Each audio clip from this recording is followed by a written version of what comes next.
Welcome to Manchester Roleplay PD Department's new MDT system and the first of many videos on how to tutorial. So let's get straight into it. Go through your Z menu onto MDT from police actions. You'll come to civilian lookup. We want to search for someone. So let's just type Snoopy and you'll see all the Snoopies that are in the city. You'll see that Snoopy D, this is one that we want to look for, has a driving license and he currently has an active detain and arrest warrant. So let's get into his profile. In his profile, you'll find his date of birth, his nationality, his gender.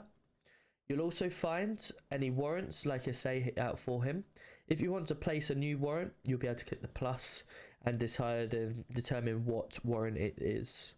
If it's organised crime, for instance, if he's in a gang, you'll be able to give more information into a gang and it will go orange and it will remain in there so you can delete it at any point. Please do try and keep it as detailed as possible because that will help with the warrant. Once you're happy, obviously fill it in, move across, you've got the DNA. Luckily for us, his DNA and his fingerprint is in the system. He's obviously been arrested before, but any new person won't have their DNA and fingerprint, so I'll catch a later video on how to do that. With DNA and fingerprint, you can copy. I'll just copy that for now and I'll come back to it. That will stay on the system at all times and it is searchable whenever you need. He's also got mugshots, so you'll see a pretty NHS photo of him.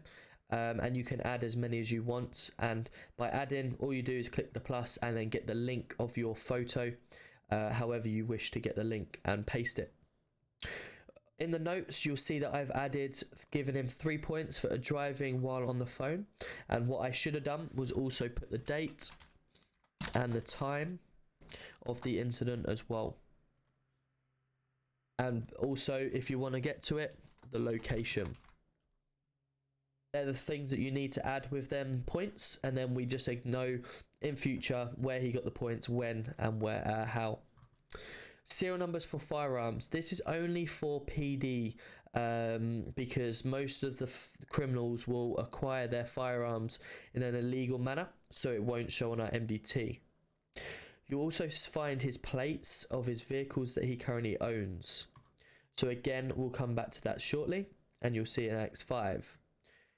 In here, you'll see that he was driving a BMW X5 in his warrant and his plate, and that is that warrant plate there.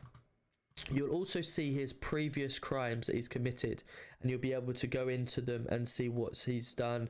He's been attempted murder, failed to stop, and he was processed because it's ticked, and that was, he went down for 45 months and a £2,350 fine, and you'll see on the date. Cool.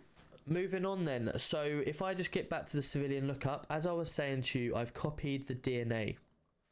If I paste that DNA into here on the search, so on a later video I will show you about collecting DNA off the floor.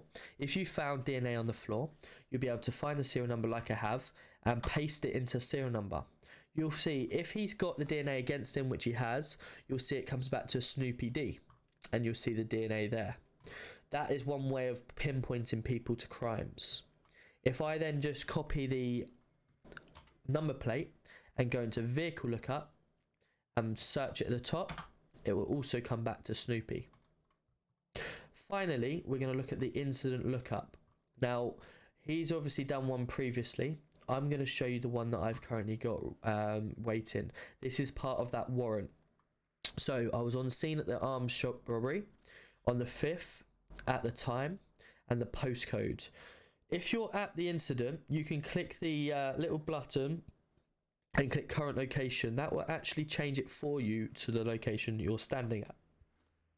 In the incident details, you need to give as much details as you can about the incident, because if later down the line he was to go to court for any of his charges, you'd be able to have as much information as possible so you can prosecute against previous crimes.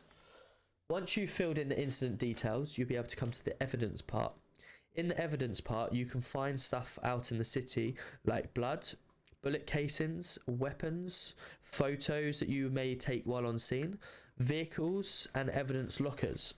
So, if you were to find a bit of DNA on the floor, you'll be able to then go, or sorry, let's go bullet casing. It will be a bullet casing, potentially a 9mm. Let's just use example. The casing data, let's just make up a random serial number right now. This is what you found, so you'd add that and it'd be there. If you were to add a few more things like a vehicle, it'd be a BMW X5, and you'd give his plate, which is whatever the plate was. You'd add that so it's got the evidence for both. Then involvements, this would be let's just use myself as an example. I could be a lawyer, I could be a victim, a medical expert, a witness, an officer, or a supervisor officer. They might give you statements while on scene. So you may turn up to a murder and you take statements off of, for instance, witnesses, medical experts about the situation and what's happened. You may also bring a lawyer into the cells and have them represent someone. What you would do if you're, let's use Snoopy as an example, we're prosecuting Snoopy for his crimes. You would then click representing Snoopy. So, and then you would add any notes to the lawyer and what he may have said, what he may have done. You'd then just leave that as a drop down. Moving over to Snoopy. You can also add more people. So you could, if Snoopy had a third person with him, or he had myself again, for instance, or Ralph, you could add as many people as you want. You would then go to Snoopy and you would type the crime. So it'd be shop. He may also have a weapon on him. That's an offensive weapon. Maybe going equipped.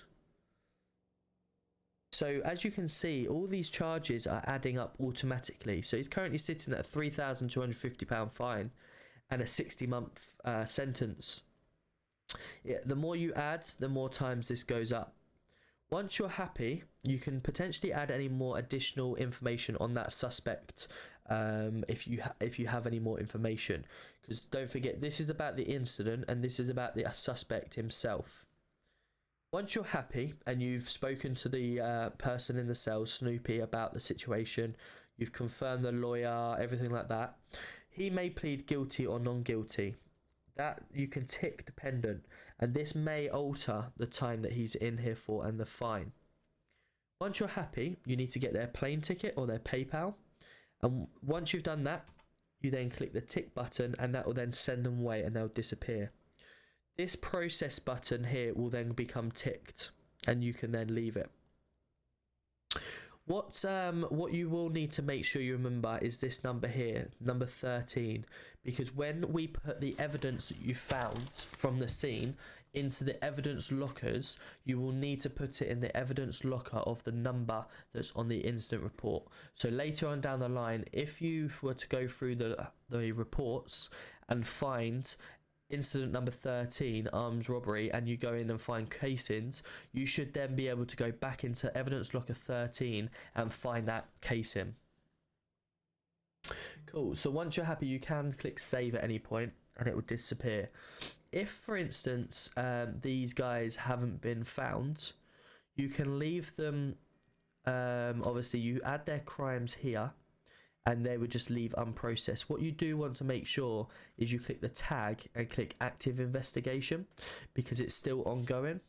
Once you're happy, then you would be able to click save and it would then stay like this, active investigation. Remember I copied that serial number of the bullet casing. Well, when you are out and about, because there's been a bullet casing found, you may not have found the gun. If you eventually find a gun and then you look up the serial number of that gun, what you would then want to do to look it up, you would come into instant lookup, click the instant search and type in the serial number of the gun. When you hit search and hit enter, it will then bring up this incident here. This incident involved a serial number matching that gun. And if you have a look, it was a casing of a 9mm bullet that matching the exact serial number. So you know that gun has been shot previously and it was found on the 5th of the 2nd. So you can potentially prosecute that person with the gun for further crime if we have enough evidence. So you can start linking more crimes to each other.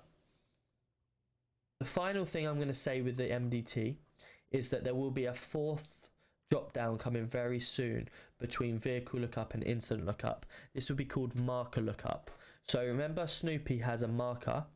Every single person who has a warrant out for their arrest will be in this marker lookup. So for instance, CID or ARU will be able to search through the marker lookups at the people and try and crack down on some of them, rather than having to go through each individual person and finding a marker.